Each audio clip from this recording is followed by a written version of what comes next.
market and what we are seeing there trend-wise, Elise? Yeah, I think, it's interesting. Last week was sort of a remarkable time in the labor markets because we saw, more Okie dokie.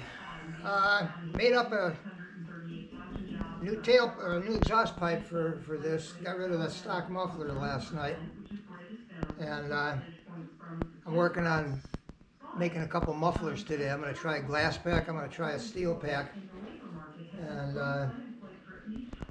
see which one looks the best. One of the guys on the Cyclekart forum suggested different size holes, small holes or big holes might make a difference. So maybe I'll experiment with that a little bit too. Kind of like experimenting. I'm running out of places to put the camera.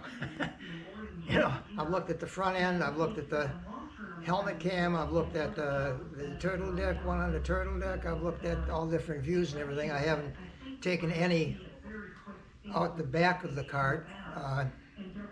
And mainly what I want to do, I'm just going to run it around a little bit and get an idea of how loud it is.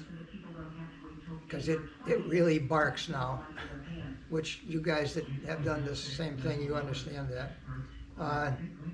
Not too neighbor friendly, not too wife friendly. She's already given me the ultimatum. I'm going to run it around a little bit, get some time, some sound on it, and then after I make the muffler and put the muffler on, I'm going to do the same thing so I can compare the two of them. So here we go, if it starts.